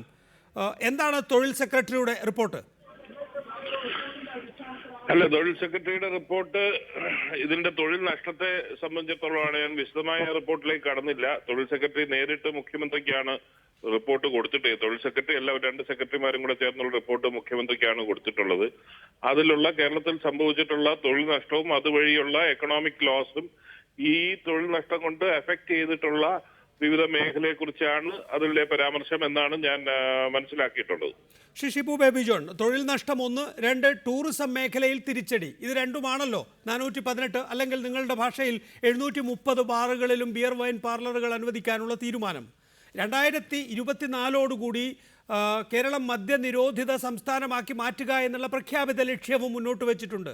ഈ പറയുന്ന തൊഴിലും ഈ പറയുന്ന ടൂറിസത്തിലെ തിരിച്ചടിയും ഒക്കെ തന്നെയും 2024 ഉണ്ടാകില്ലേ? അപ്പോൾ എങ്ങനെയാണ് അവിടെ 2024 മദ്യനിരോധിത സംസ്ഥാനമാക്കി മാറ്റാൻ കഴിയുക? നികേഷ് ഓർക്കുന്നുണ്ടായിരിക്കും, ഞാൻ 3 മാസം മുമ്പ് നികേഷുമായിട്ട് നടത്തിയ ഒരു അഭിമുഖത്തിൽ തന്നെ ഈ തീരുമാനത്തിൽ ചില കറക്ഷനുകൾ വേണം എന്ന് പറഞ്ഞു. ഇതിനൊക്കെ സാവകാശത്തോടുകൂടി ഓൾട്ടർനേറ്റ് റവന്യൂ മൊബിലൈസേഷൻ അടക്കം ഈ സെക്ടേഴ്സിനെ എഫക്ട് ചെയ്യാത്ത നിലയിലുള്ള ഒരു പോളിസി ഇവോൾവ് ചെയ്യണമെന്നാണ് അന്നത്തെ ഡിസ്കഷനിൽ നമ്മൾ പറഞ്ഞത്. അതാണ് ഇപ്പൊ സംഭവിച്ചുകൊണ്ടിരിക്കുന്നത്. ഓൾട്ടർനേറ്റീവ് റവന്യൂ മൊബിലൈസേഷൻ എന്ന് പറയുമ്പോൾ അത് സാധ്യമല്ല എന്നുകൂടി താങ്കൾ പറഞ്ഞിരുന്നു. ഗുജറാത്ത് ഉദാഹരണമാക്കി ചൂണ്ടിക്കാണിച്ചിരുന്നു. അവിടെ അമിതാഭ് ബച്ചനെ ബ്രാൻഡ് അംബാസഡറാക്കി കൊണ്ടുവന്നിട്ട് പോലും ഒരു വിധത്തിലും ടൂറിസം രംഗത്ത് കരകയറാൻ കഴിയുന്നില്ല എന്ന ദൃഷ്ടാന്തം താങ്കൾ ചൂണ്ടിക്കാണിച്ചിരുന്നു. ഒപ്പം തന്നെ IT എന്തുകൊണ്ട് ഗുജറാത്തിൽ വികസിക്കുന്നില്ല, അതിൻ്റെ കാരണം അവിടെ മദ്യനിരോധിത സംസ്ഥാനമാക്കിയത് കൊണ്ടാണ് എന്ന് താങ്കൾ പറഞ്ഞിരുന്നു. ഇതേ കാരണങ്ങൾ 2024 ഉണ്ടാകില്ല എന്ന് ഏത് പഠനത്തിൻ്റെ അടിസ്ഥാനത്തിലാണ് താങ്കൾ പറയുന്നത്? അല്ല, എനിക്കിപ്പോ അതിനൊരു ഉറപ്പും പറയാൻ പറ്റത്തില്ല.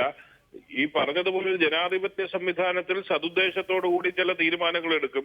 ആ തീരുമാനങ്ങൾ പ്രായോഗികമായി നടപ്പിലാക്കുമ്പോൾ അതിന്റെ പ്രായോഗികതയും അതിന്റെ ഗുണദോഷങ്ങളും വിലയിരുത്തിക്കൊണ്ട് അതിന് തിരുത്തൽ ചെയ്യേണ്ടത് ജനാധിപത്യ ക്രമത്തിൽ ഒരു ഗവൺമെന്റിന്റെ ഉത്തരവാദിത്തമാണ്. ആ തിരുത്തലുകളാണ് ഇപ്പോൾ സംഭവിച്ചുകൊണ്ടിരിക്കുന്നത്. അതായത് 2024 ഈ പറയുന്ന മേഖലകളിൽ തിരിച്ചടി ഉണ്ട് എന്ന വിലയിരുത്തൽ തന്നെ ആണെങ്കിൽ മദ്യം കേരളത്തിൽ ലഭ്യമാക്കുക എന്ന നയവുമായി സർക്കാരിന് മുന്നോട്ട് പോകേണ്ടി വരും. അല്ല, നമ്മൾ അടിസ്ഥാനപരമായി കേരള സമൂഹത്തെ മദ്യാസക്തിയിൽ നിന്ന് മോചിതരാക്കുക എന്നുള്ളതാണല്ലോ നമ്മുടെ ലക്ഷ്യം. അതെ, അല്ലാതെ അമേരിക്കക്കാരനെയോ ജർമ്മൻകാരനെയോ ഉത്തരേന്ത്യയിൽ നിന്ന് വരുന്ന ആളിനെയോ ഇത് ഈ ശീലത്തിൽ നിന്ന് മാറ്റണമെന്നുള്ളതല്ല നമ്മുടെ ലക്ഷ്യം. അന്നേരം കേരള സമൂഹത്തിനെ ആ മദ്യാസക്തിയിൽ നിന്ന്, ആൽക്കഹോളിസത്തിൽ നിന്ന് വിമുക്തമാക്കുന്ന ഒരു ലക്ഷ്യത്തോടുകൂടി രൂപീകരിച്ച നയം. അതേസമയത്ത് ഒരു ഗവൺമെന്റ് എന്നുള്ള നിലയിൽ ഒരു സംസ്ഥാനത്തിന്റെ നിലവിലെ പശ്ചാത്തലത്തിൽ എല്ലാം നിശ്ചലമാകാതെ നോക്കേണ്ട ഉത്തരവാദിത്വവും ഗവൺമെന്റുണ്ട്. ഇത് രണ്ടും കൂടെ ചേർത്ത് സമന്വയിപ്പിച്ചുകൊണ്ടുള്ള ഒരു സമീപനമാണ് ഇപ്പോൾ കൈക്കൊണ്ടിരിക്കുന്നത്. ഈ വിഷയങ്ങളെല്ലാം നമ്മൾ ചർച്ച ചെയ്തപ്പോൾ നമ്മൾ ചൂണ്ടിക്കാണിച്ച വിഷയങ്ങളാണ്. അത് ഒരുപക്ഷെ എല്ലാവർക്കും ഇപ്പോൾ ബോധ്യപ്പെടുന്ന നിലയിലേക്ക് 2 മാസമായി ഇത് നടപ്പിലാക്കിയപ്പോൾ എല്ലാവർക്കും അത് പ്രത്യക്ഷത്തിൽ ബോധ്യമായിരിക്കുന്നു. അതുകൊണ്ട് ഓബ്വിയസ് ആയിട്ടുള്ള കറക്ഷൻ ചെയ്തിരിക്കുന്നു എന്ന് മാത്രമേ ഉള്ളൂ. ഈ കറക്ഷൻ എന്ന് പറയുമ്പോൾ ഷിബു ബേബി ജോൺ, താങ്കൾ ഏതാണ്ട് ആ ക്യാബിനറ്റ് തീരുമാനത്തിന് ശേഷം ഒരാഴ്ചക്കോ 2 ആഴ്ചക്കോ ഇടയിലാണ്, എൻ്റെ ഓർമ്മ ശരിയാണെങ്കിൽ, ക്ലോസ് ആൻഡ് കൗണ്ടറിൽ അത് വിശദമായി പറഞ്ഞത്. അന്ന് താങ്കളെപ്പോലുള്ള മന്ത്രിമാർക്ക് പോലും ഇത് വലിയ മണ്ടത്തരമായി പോയി എന്ന് തോന്നുന്നു. മുഖ്യമന്ത്രി ശ്രീ ഉമ്മൻചാണ്ടി തന്നെ പറഞ്ഞത് ഞായറാഴ്ച ഡ്രൈഡേ എന്നുള്ളത് ഞാൻ സ്വന്തമായി എടുത്ത തീരുമാനമാണ്, ഒരു പഠനത്തിൻ്റെയും ഒരു ഏജൻസിയുടെയും ശുപാർശ പ്രകാരമല്ല. എനിക്ക് തോന്നി ഞായറാഴ്ച ആളുകൾ മദ്യപിക്കുന്നത് ഒഴിവാക്കാൻ അന്നത്തെ ദിവസം ഡ്രൈഡേ ആക്കിയാൽ മതിയെന്ന്. പക്ഷേ ശനിയാഴ്ച 60% 70% മദ്യവിൽപ്പന കൂടിയപ്പോഴും ഒപ്പം തന്നെ ഈ കോൺഫറൻസ് ടൂറിസത്തെ ബാധിച്ചപ്പോഴും എനിക്ക് തോന്നി അത് വേണ്ട എന്ന്.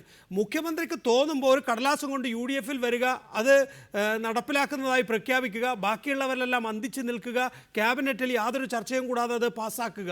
പിന്നീട് മുഖ്യമന്ത്രിക്ക് തോന്നുന്നു അത് മണ്ടത്തരമായി പോയി എന്ന്. ഉടനെ അദ്ദേഹം അതെല്ലാം പിൻവലിക്കുക. ഇങ്ങനെയാണോ കേരളത്തിൽ ഭരണം? അല്ലല്ല, ഞാൻ അന്നത്തെ മീറ്റിംഗിൽ ഇല്ലായിരുന്നു, ദൗർഭാഗ്യകരം എന്ന് പറയട്ടെ. പക്ഷെ ഞാൻ മനസ്സിലാക്കുന്നത് താങ്കൾ ഇല്ലാത്തത് UDF യോഗത്തിൽ, UDF യോഗത്തിൽ ക്യാബിനറ്റിൽ താങ്കൾ ഉണ്ടായിരുന്നു.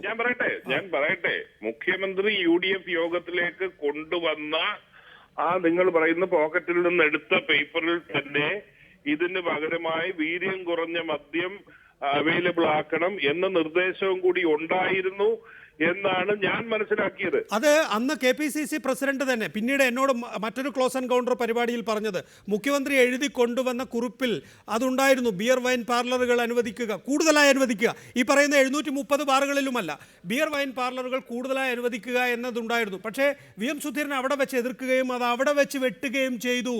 അപ്പോൾ അവിടെ അങ്ങനെ ഒരു കാര്യം നടപ്പാകില്ല എന്നുള്ള കാര്യത്തിൽ പാർലമെന്ററി പാർട്ടി നേതാവും KPCC അധ്യക്ഷനും തമ്മിലുള്ള ഒരു ആ ചർച്ചയിൽ തീരുമാനമായതാണ് ഇപ്പോൾ വീണ്ടും നടപ്പിലാക്കിയിരിക്കുന്നത് KPCC അധ്യക്ഷനെ മറികടന്ന്. അല്ല, നികേഷ് ആദ്യം ചോദിച്ച ചോദ്യത്തിന് മുഖ്യമന്ത്രി അങ്ങനെ ഒരു അബദ്ധസഞ്ചാരം നടത്തുന്നതെന്ന് ചോദിച്ചപ്പോൾ മുഖ്യമന്ത്രിയുടെ കാഴ്ചപ്പാട് അന്നേ അതായിരുന്നു. അതിനുശേഷം നടപ്പിലാക്കിയപ്പോൾ മുഖ്യമന്ത്രിയുടെ കാഴ്ചപ്പാട് ശരിയാണെന്ന് ബോധ്യപ്പെടുത്തുന്ന നിലയിലേക്ക് കാര്യം വന്നു. പിന്നെ ഇനി ആരൊക്കെ എന്തൊക്കെ പരസ്യമായി ഡിഫെൻഡ് ചെയ്യാൻ നോക്കിയാലും എന്താണ് അന്ന് സംഭവിച്ചതെന്നുള്ളത് എല്ലാവർക്കും അറിയാവുന്ന കാര്യമാണ്. എന്താണത്? അതുകൊണ്ട് അതിലേക്കൊന്നും കൂടുതൽ കടന്നിട്ട് കാര്യമില്ല. അന്ന് ഈ തീരുമാനത്തിലേക്ക് എത്താൻ പ്രേരകമായ കാര്യകാരണങ്ങളെ കുറിച്ച് എല്ലാവർക്കും അറിയാവുന്നതാണ്. അതുകൊണ്ട് അതിനെ കുറിച്ച് പറഞ്ഞിട്ട് കാര്യമില്ല. അത് തന്നെയാണ് നേരത്തെ ജേക്കബ് ജോർജ് പറഞ്ഞത്, ഇത് വെറും രാഷ്ട്രീയമാണ്. ദയവായി തുടരണം താങ്കൾ ടെലിഫോൺ ലൈനിൽ. അനന്തലവട്ടമാനന്ദൻ, ഇപ്പോൾ ഷിബു ബേബി ജോൺ പറയുന്നത് എന്താണ്? 2024 കേരളത്തിന് എന്താണോ പ്രായോഗികമായത് അതിലേക്കൂടെ മാത്രമേ പോകൂ എന്നാണ്. അതായത് 2024 മദ്യനിരോധനം ഉണ്ടാകുമെന്ന് പ്രതീക്ഷിച്ചിരിക്കേണ്ട ആരും എന്നാണ്. അത് തന്നെയല്ലേ സാധ്യത? ടൂറിസം മേഖലയും അതിലെ തിരിച്ചടി ഇനിയും നമുക്ക് താങ്ങാൻ കഴിയില്ല. കാരണം ആഭ്യന്തര ടൂറിസം നമ്മളെ സംബന്ധിച്ചിടത്തോളം വളരെ പ്രധാനപ്പെട്ട ഘടകമാണ്.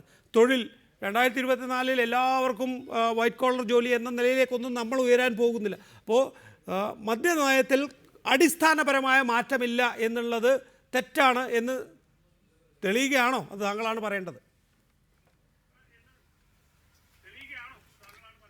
അല്ല, എൻ്റെ സ്നേഹിതൻ ഷിബു ബേബിജാൻ ഇപ്പോൾ പറഞ്ഞത് അന്ന് ഇങ്ങനെ ഒരു തീരുമാനമെടുക്കാനുണ്ടായ കാരണം എന്താണെന്ന് എല്ലാവർക്കും അറിയാൻ പറ്റുമെന്ന്. എന്താണെന്ന് ഞങ്ങൾക്കറിയില്ല, ജനങ്ങൾക്കറിയില്ല.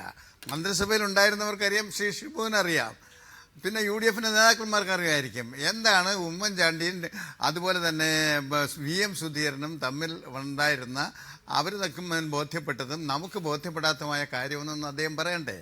രണ്ടാമത്തെ കാര്യം, ഇപ്പം ഈ മാറ്റം വരുത്തി ഇവിടെ ഒരാൾ പറയുകയാണ് 12 മണിക്കൂർ ഞങ്ങൾ വെട്ടിച്ചുരുക്കിയിരിക്കുന്നത്. 168 മണിക്കൂർ അനുവദിച്ചു കൊടുത്തിട്ടാണ് 12 മണിക്കൂർ വെട്ടിച്ചുരുക്കുന്നത്. അല്ല, ഞാൻ വേറൊരു കാര്യം കൂടെ പറഞ്ഞോട്ടെ. തൊഴിലില്ലായ്മയ്ക്ക് പരിഹാരം 2014 കാര്യം പറഞ്ഞിട്ട് വല്ല പ്രസക്തിയുണ്ടോ? 2014 വരെ ആരാ ഭരിക്കുക?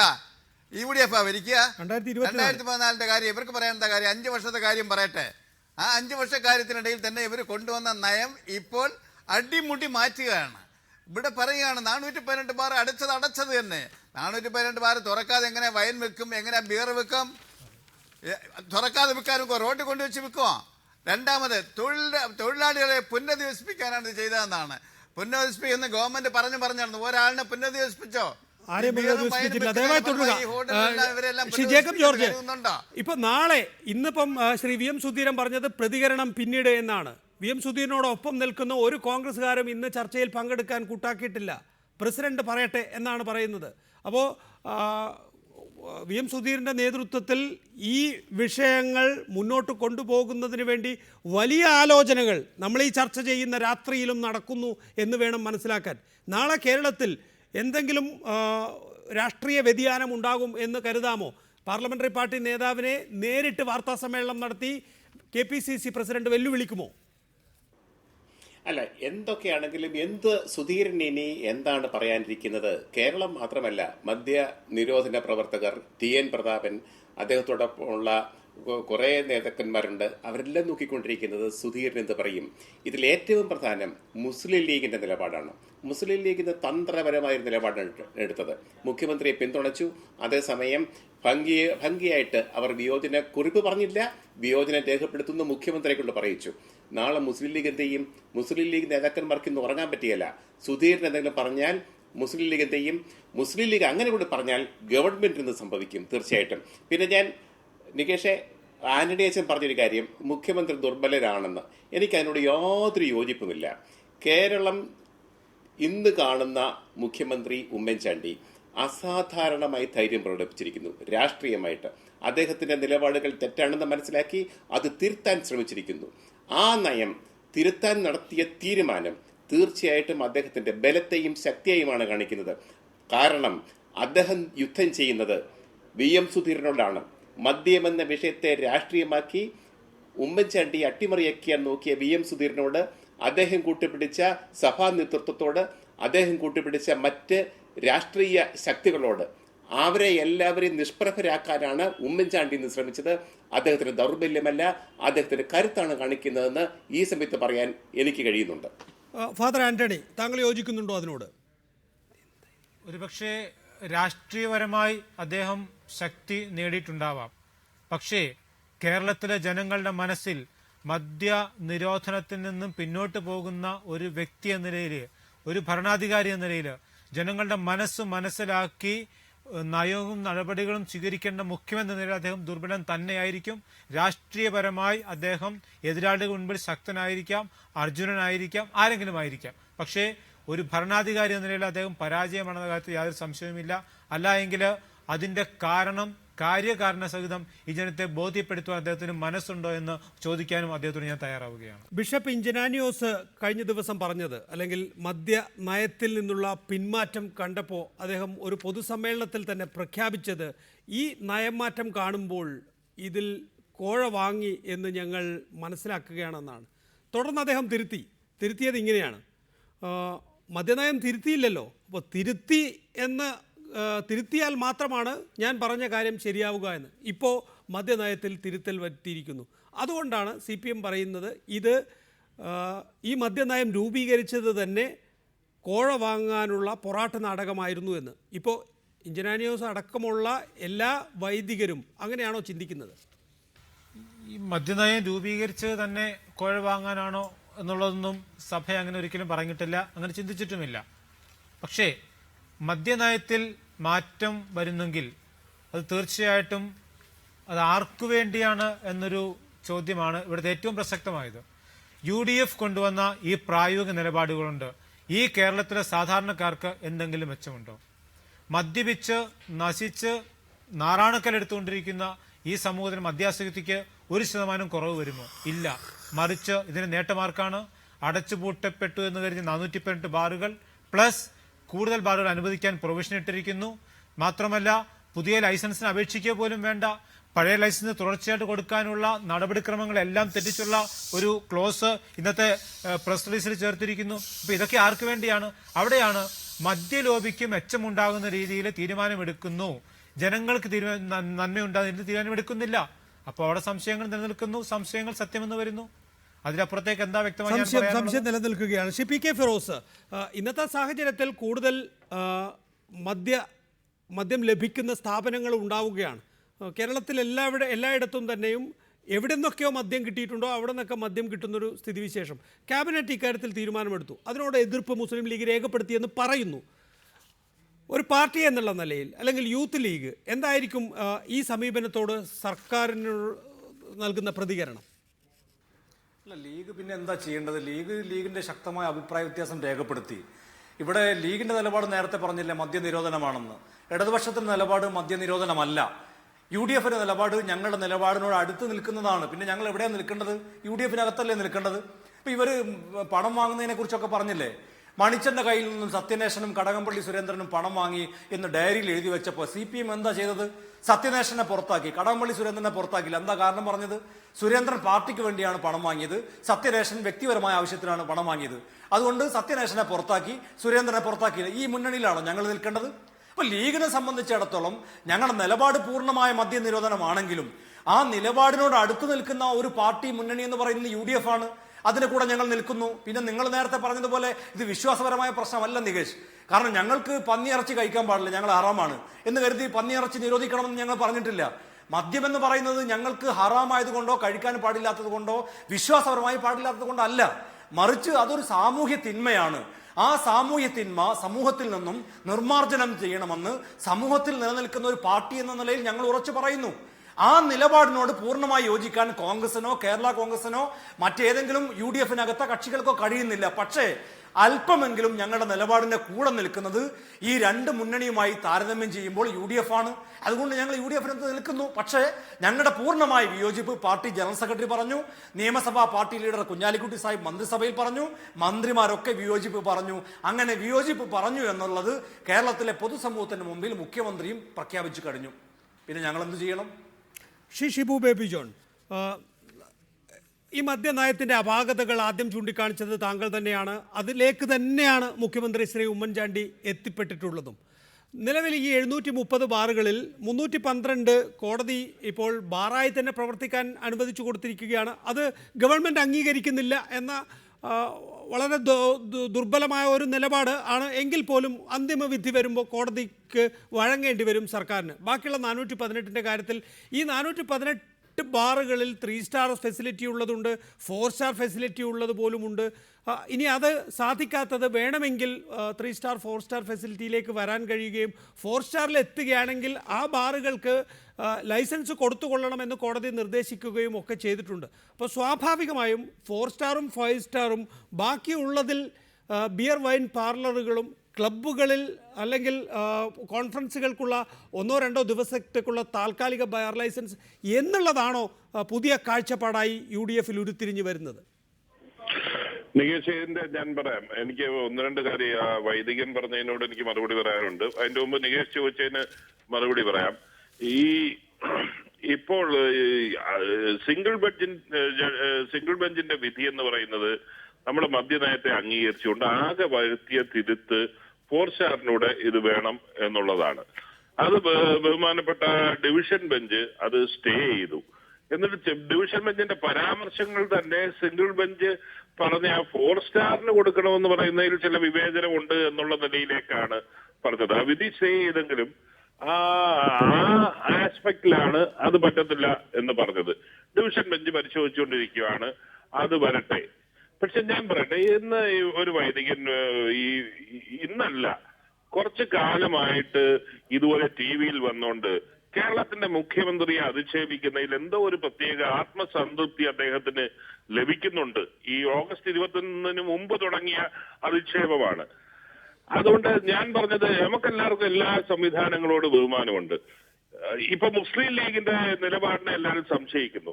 മുസ്ലിം ലീഗ് പ്രധാനമായും മുസ്ലിം സമുദായത്തിന്റെ താല്പര്യങ്ങൾ, മതേതര പ്രസ്ഥാനമാണെങ്കിലും താല്പര്യങ്ങൾ സംരക്ഷിക്കുന്ന ഒരു കക്ഷി എന്നുള്ള നിലയിൽ അവരുടെ ഒരു അഭിപ്രായം കേരളത്തിന്റെ എല്ലാ ജനവിഭാഗങ്ങളിലേക്കും അടിച്ചേൽപ്പിക്കുന്ന ഒരു നിലപാടിലേക്ക് അവർ പോകുന്നില്ല. പക്ഷെ KCBCയുടെ വക്താവ് പറയുന്നത് അങ്ങനെ ഉണ്ടാകണം, ഞങ്ങൾ പറയുന്നതായിരിക്കണം കേരളത്തിൽ നടപ്പിലാക്കേണ്ടത്. ഞാൻ പറഞ്ഞ പരമ്പരാഗതമായി, ഇപ്പോഴല്ല, പരമ്പരാഗതമായി പരിശോധിച്ചു കഴിഞ്ഞാൽ ഈഴവ മേഖലയിൽ, ഈഴവ സമൂഹത്തിൽ നിന്നുള്ള സമുദായത്തിൽ നിന്നുള്ളവരാണ് ഈ മേഖലയിൽ പണിയെടുത്തുകൊണ്ടിരുന്നത്. അവർക്കാണ് ആ നിലയിൽ നോക്കുമ്പോഴത്തേക്കിന് ഇന്നും ഒരു പരിശോധന നടത്തുകയാണെങ്കിൽ ഏറ്റവും അധികം ജനവിഭാഗം പ്രവർത്തിക്കുന്നത് ആ മേഖലയിൽ നിന്നുള്ളതാണ്.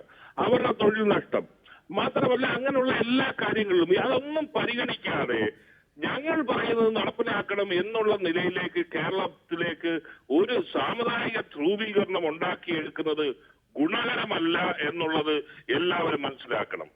അതുകൊണ്ട് അതിനെക്കുറിച്ച് ബാക്കിയൊന്നും ഞാൻ പറയുന്നില്ല. അങ്ങനെയാണെങ്കിൽ ഒത്തിരി കാര്യങ്ങൾ സാമുദായിക നേതൃത്വത്തിന്റെ അവർക്ക് ആവശ്യങ്ങൾ പറയാൻ അവകാശമുണ്ട്, അവർക്ക് പ്രക്ഷോഭം നടത്താൻ അവകാശമുണ്ട്. അതോടൊപ്പം തന്നെ ഗവൺമെന്റിന് തീരുമാനമെടുക്കാനും അവകാശമുണ്ട്. സാമുദായിക നേതൃത്വം രാഷ്ട്രീയത്തിലേക്ക് ഇടപെടാൻ വരികയാണെങ്കിൽ രാഷ്ട്രീയ നേതൃത്വം സാമുദായിക പ്രശ്നങ്ങളിലേക്ക് ഇടപെടേണ്ടി വരും. അത് കേരളത്തിന് ഗുണകരമല്ല എന്ന് പറയാൻ ഞാൻ ഫാദർ ആന്റണി, ഇപ്പോ ഉമ്മൻചാണ്ടി സർക്കാർ അനുവദിച്ചിരിക്കുന്നത് ബിയർ വൈൻ പാർലറുകളാണ്. ഈ വൈനിന്റെ കാര്യത്തിൽ നിങ്ങൾക്ക് അങ്ങനെ ഒരു വിയോജിപ്പ് ഉണ്ടാകേണ്ട കാര്യമുണ്ടോ? പൊതുവേ ചോദിക്കുന്ന ചോദ്യം തന്നെ ഞാൻ ആവർത്തിക്കുകയാണ്. 24 ഉൽപാദക കേന്ദ്രങ്ങൾ സംസ്ഥാനത്ത് അതിൻ്റെ ലൈസൻസ് നേടിയെടുത്ത കത്തോലിക്ക സഭ ഈ പറയുന്ന വൈനിൻ്റെ കാര്യത്തിൽ ഇങ്ങനെ രോഷം കൊള്ളേണ്ട കാര്യമുണ്ടോ? ഉമ്മൻചാണ്ടിയെ ചീത്ത വിളിക്കേണ്ട കാര്യമുണ്ടോ? ഇവിടെ ഉമ്മൻചാണ്ടി എന്ന് പറയുന്ന വ്യക്തിയുമായിട്ട് യാതൊരു വൈരാഗ്യവും കത്തോലിക്ക സഭയ്ക്കില്ല. പക്ഷെ ഇവിടെ എന്താണ് പ്രശ്നം? ഇവിടെ നമ്മുടെ ബഹുമാനപ്പെട്ട മന്ത്രി സാമുദായിക ധ്രുവീകരണം ഈ വിഷയത്തിൽ കൊണ്ടുവന്നത് ആരൊക്കെയാണെന്ന് കൃത്യമായിട്ട് കേരള സമൂഹം കണ്ടിട്ടുണ്ട്. എന്തിനു വേണ്ടിയാണെന്ന് കണ്ടതെന്നും വൈൻ അടക്കമുള്ള വിഷയങ്ങൾ ചർച്ച ചെയ്തിട്ടുണ്ട്. ഇത് കേരള സമൂഹത്തെ ബാധിക്കുന്ന ഒരു പ്രശ്നം വർഷങ്ങളായി KCBC പറഞ്ഞുകൊണ്ടിരിക്കുന്നു.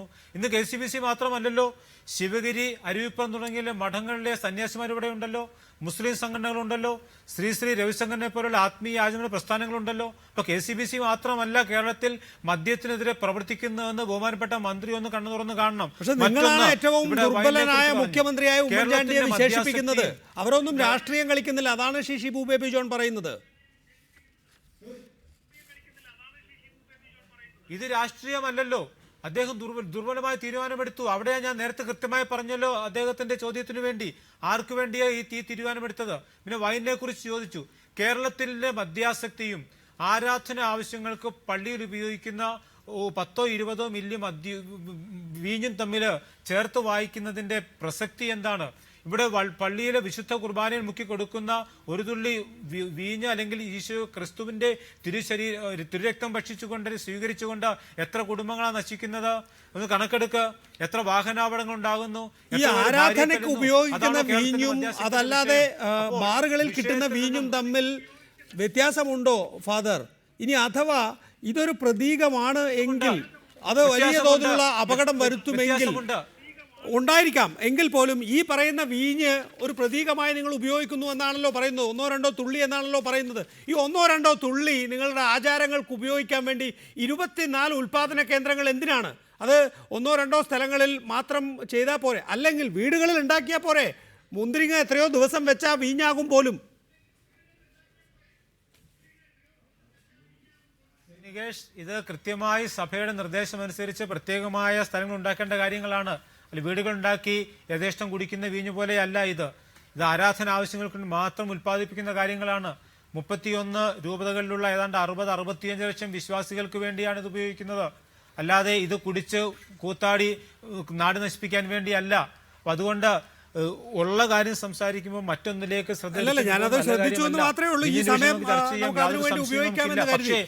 ഷിബു ബേബി ജോൺ, ഇവിടെ കത്തോലിക്ക സഭ അതിരി വിട്ട് പ്രവർത്തിക്കുന്നു എന്ന തോന്നൽ താങ്കളെ സംബന്ധിച്ചിടത്തോളം ഉണ്ടോ? ഞാൻ പറഞ്ഞത്, ഞാൻ ഈ സന്ദർഭത്തിൽ ഒരു സംവാദത്തിന് തയ്യാറല്ല. അത് വൈനറിയുടെ കാര്യത്തിലൊക്കെ വ്യക്തമായ എല്ലാ നിയമങ്ങളും പാലിച്ചുകൊണ്ടാണോ ഇതെല്ലാം നടത്തുന്നതെന്നൊക്കെ ഉള്ള വലിയ ചോദ്യമുണ്ട്. അതൊന്നും ഈ സന്ദർഭത്തിൽ ഞാൻ മുന്നോട്ട് വെക്കുന്നില്ല. പക്ഷേ കത്തോലിക്ക സഭ അടക്കം എന്നും സാമുദായിക സൗഹാർദ്ദത്തിനും എല്ലാവരുടെയും താല്പര്യങ്ങൾക്ക് വേണ്ടി നിലനിന്നിട്ടുള്ള ഒരു പാരമ്പര്യമുണ്ട്. അത് വിട്ടുകളഞ്ഞുകൊണ്ട് കേരളത്തിന്റെ ഒരു മുഖ്യമന്ത്രിയെ അധിക്ഷേപിക്കുക, അല്ലെങ്കിൽ ഞങ്ങൾ പറയുന്നത് നടന്നില്ലെങ്കിൽ ഇതെല്ലാം എന്തോ ഇതിന്റെ ഈ സർക്കാരിന്റെ അന്ത്യമാണ് എന്നുള്ള നിലയിലേക്കൊക്കെ പോകുന്നത് ഒരു കത്തോലിക്ക സമുദായത്തിൽ നിന്ന്, സഭയിൽ നിന്ന് പ്രതീക്ഷിക്കുന്ന കാര്യങ്ങളല്ല എന്ന് മാത്രമാണ് ആ കാര്യത്തിൽ പറയാനുള്ളത്. നികേഷ്, എന്താ കേരളത്തിന്റെ ചരിത്രത്തിൽ 5 വർഷത്തെ ഒരിക്കൽ ഗവൺമെന്റ് മാറിക്കൊണ്ടിരിക്കുക. ഞങ്ങളെ എന്ത് ഭീഷണിപ്പെടുത്താനാ? കൂടി പോയി കഴിഞ്ഞാൽ അടുത്ത തെരഞ്ഞെടുപ്പിൽ അങ്ങ് പ്രതിപക്ഷത്തിൽ ഇരിക്കേണ്ടി വരുമെന്നല്ലാതെ അതിന് കൂടുതലൊന്നും ആർക്കും ഭീഷണിപ്പെടുത്താനൊന്നും ഇല്ലല്ലോ. അതുകൊണ്ട് ആ നിലയിലേക്ക്, പക്ഷേ അതുകൊണ്ട് ഈ കാര്യങ്ങളൊക്കെ ആലോചിച്ച് ഗവൺമെന്റ് തീരുമാനമെടുക്കും. നിങ്ങളുടെ ആത്മാർത്ഥത അത്രേ ഉള്ളൂ. നിങ്ങളുടെ ആത്മാർത്ഥത അത്രേ ഉള്ളൂ നിങ്ങളുടെ ആത്മാർത്ഥത അത്രേ ഉള്ളൂ. അല്ല, ഞാനൊരു സംവാദത്തിന് വേണമെങ്കിൽ ആദ്യം വ്യക്തിപരമായി തയ്യാറാകാം, എന്നിട്ട് പ്രത്യക്ഷത്തിൽ വേണമെങ്കിൽ അങ്ങയോട് അനുവദിച്ചു കഴിഞ്ഞാൽ ഞാൻ പ്രത്യക്ഷത്തിൽ ടിവിയിൽ വന്ന് സംവാദത്തിന് ഞാൻ തയ്യാറാകാം. പക്ഷെ അതിലേക്ക് പോകണ്ട എന്നാണ് എനിക്ക് വളരെ വിനയപുരസ്സരം അഭ്യർത്ഥിക്കാനുള്ളത്. ശ്രീ ജോണി നെല്ലൂർ, UDF-ൽ മുഖ്യ കക്ഷിയായ കോൺഗ്രസിൻ്റെ അധ്യക്ഷൻ വ്യത്യസ്ത നിലപാടാണ് എന്ന് ഉമ്മൻചാണ്ടി തന്നെ UDF യോഗത്തിന് ശേഷം പറയുകയും ഇന്ന് അദ്ദേഹം പിന്നീട് പ്രതികരിക്കാമെന്ന് പറയുകയും, അപ്പോൾ അദ്ദേഹം എന്തോ ഒരു നീക്കി വെച്ചിട്ടുണ്ട് ചില കാര്യങ്ങൾ പറയാനും പ്രവർത്തിക്കാനും എന്ന് വ്യക്തം. മുസ്ലിം ലീഗ് UDF-ലും മന്ത്രിസഭയിലും വിയോജിപ്പ് പ്രകടിപ്പിച്ചിരിക്കുന്നു. കേരള കോൺഗ്രസ് മാണി ഗ്രൂപ്പിനെ സംബന്ധിച്ചിടത്തോളം മാണി സാറിനെ രക്ഷിക്കാൻ എന്തൊക്കെ ചെയ്യണോ അതൊക്കെ ചെയ്യുക എന്നുള്ളതാണ്. അപ്പോൾ സ്വാഭാവികമായും മാണി സാറിനെ സേഫ് ആക്കാൻ വേണ്ടിയിട്ടുള്ള നടപടിയായിട്ടായിരിക്കും ഇത്. UDF ഇപ്പോൾ ശ്രീ ഷിബു ബേബി ജോൺ പറയുന്നത് പോലെ എന്താണ് ആത്യന്തികമായി സംഭവിക്കാൻ പോകുന്നത്? പ്രതിപക്ഷത്താവുക എന്നുള്ളത്. ആ തരത്തിലൊരു വലിയ രാഷ്ട്രീയ പ്രത്യാഘാതം പ്രതീക്ഷിക്കുന്നുണ്ടോ? ഇത് വ്യാഖ്യാനങ്ങൾ പല വിധത്തിൽ പോകുന്നു. ഒരു കാര്യം ഞാൻ പറയട്ടെ, കേരളത്തിലെ ഇന്നത്തെ മുഖ്യമന്ത്രി ഉമ്മൻചാണ്ടി ഇന്ത്യ രാജ്യം കണ്ടിട്ടുള്ള ഏറ്റവും ജനകീയനായ മുഖ്യമന്ത്രിയാണ്. ജനങ്ങളുടെ താല്പര്യം അറിഞ്ഞ് പ്രവർത്തിക്കുന്ന അതിശക്തനായ ഒരു മുഖ്യമന്ത്രിയാണ്. അദ്ദേഹത്തെയൊക്കെ പരസ്യമായി ആക്ഷേപിച്ച് സംസാരിക്കുന്നത് ജനങ്ങൾക്ക് പോലും ഇഷ്ടപ്പെടില്ല എന്നുള്ള കാര്യങ്ങൾ സംസാരിക്കുന്നവർ ഒന്ന് മനസ്സിലാക്കണം. അദ്ദേഹം എന്താ ചെയ്തത്? കേരളത്തിൻ്റെ ഭരണരംഗത്തെ ഒരു ഭരണാധികാരി എന്നുള്ള നിലയിൽ പ്രായോഗികമായി ചില കാര്യങ്ങൾ ചെയ്യണമെന്നുള്ള ഉത്തമ ബോധ്യത്തിൽ ചില കാര്യങ്ങൾ ചെയ്തപ്പോൾ അതിനെ ഇത്രയേറെ രൂക്ഷമായി വിമർശിക്കേണ്ട കാര്യമൊന്നുമില്ല. മറ്റൊരു കാര്യം ഞാൻ ചോദിക്കട്ടെ, ഈ പറയുന്ന ആളുകളൊക്കെ കഴിഞ്ഞ ഗവൺമെൻറ്, ഇടതുപക്ഷ ഗവൺമെൻറ് കാലത്ത് അവർ വാരിക്കോരി ബാറുകൾ തുറന്നപ്പോൾ, ഇഷ്ടം പോലെ ഔട്ട്ലെറ്റുകൾ തുറന്നപ്പോൾ ഒരു പ്രതിഷേധവും എങ്ങും കണ്ടില്ല. ഇപ്പോൾ എന്താ? ഇപ്പോൾ ഗവൺമെൻറ് അടിക്കടി ഇത് കുറച്ചു കൊണ്ടുവരിക. എത്രയോ ഔട്ട്ലെറ്റുകൾ പൂട്ടുന്നു, ഔട്ട്ലെറ്റുകൾ ഒന്നുപോലും പുതിയ തുറന്നില്ല. ഈ നല്ല കാര്യങ്ങൾ ചെയ്യുമ്പോൾ അത് കണ്ടില്ല എന്ന് നടിക്കുകയും കാടടച്ച് ഗവൺമെൻറ് വിമർശിക്കുകയും മുഖ്യമന്ത്രിയെ പരിഹസിക്കുകയും ഒക്കെ ചെയ്യുന്നത് ജനങ്ങൾക്ക് താങ്ങാനാകാത്ത കാര്യമാണ് എന്ന് ആദ്യമായി പറയാൻ ഞാൻ ആഗ്രഹിക്കുന്നു. മറ്റൊന്ന്, ഇവിടെ മാണി സാറിനെയോ അല്ലെങ്കിൽ ആരെയും രക്ഷിക്കേണ്ട ബാധ്യതയൊന്നും ആർക്കുമില്ല. ഞാൻ ഒരു കാര്യം പറയട്ടെ, ഇവിടെ ഗവൺമെൻറ് ആത്മാർത്ഥതയോടുകൂടി കാര്യങ്ങൾ ചെയ്യുന്നു. ഈ ഗവൺമെൻറ് ആത്മാർത്ഥതയോടുകൂടി കാര്യങ്ങൾ ചെയ്യുമ്പോൾ ഇത് ജനങ്ങളുടെ താല്പര്യം കൂടി കണക്കിലെടുത്ത, കേരളത്തിൻ്റെ പുരോഗതി കൂടി കണക്കിലെടുത്ത, ഈ കേരളത്തിലേക്ക് ധാരാളം ടൂറിസ്റ്റുകൾ വരുമ്പോൾ ആ ടൂറിസം മേഖല തകരാതിരിക്കാൻ വേണ്ടിയാണ് ഈ സമീപനം എന്നുള്ളത് മുഖ്യമന്ത്രി തന്നെ വിശദീകരിച്ചു കഴിഞ്ഞല്ലോ. ശ്രീ ജോണി നെല്ലൂർ, ശ്രീ ആനത്തലവട്ടം ആനന്ദൻ 1 മിനിറ്റിൽ ഉത്തരം പ്രതീക്ഷിക്കുന്നു. 312 ബാറുകളിൽ അത്രയും എടുത്താൽ മതി, ക്ഷമിക്കണം, 418 ബാറുകളിൽ ഇപ്പോൾ ബിയർ വൈൻ മാത്രമായി നൽകാൻ തീരുമാനിച്ചിരിക്കുന്നു. LDF വന്നാൽ, LDF വരികയാണെങ്കിൽ കേട്ടോ, LDF വരികയാണെങ്കിൽ ഈ 418 ബാറുകളിൽ ഇന്ത്യൻ നിർമ്മിത വിദേശ മദ്യം വിൽക്കാൻ അനുവദിക്കുകയായിരിക്കുമോ ഉണ്ടാവുക? അതെ, ഷിയാനത്തിലോട്ടാ. അല്ല നികേഷേ, ഒരു കാര്യം ഫിറോസ് ഒരു കാര്യം പറഞ്ഞല്ലോ. ഞങ്ങൾ മണിച്ചൻ്റെയും മറ്റും കാശ് വാങ്ങിയ അടവുമള്ളി സുരേന്ദ്രൻ്റെയും അതുപോലെ തന്നെ സത്യനേശൻ്റെയും കൂടെ നിൽക്കാൻ ആഗ്രഹിക്കുന്നില്ല.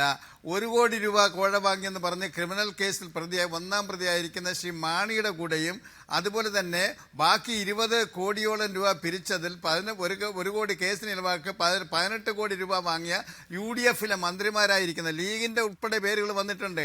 അവരുടെ കൂടെ നിൽക്കാനാണ് ഞങ്ങൾ ആഗ്രഹിക്കുന്നതെന്നാണ് എന്റെ സ്നേഹിതൻ പറഞ്ഞത്. എത്ര അവകാശമായ ഒരു പറച്ചിലാണ് പറഞ്ഞതിന്റെ അർത്ഥം.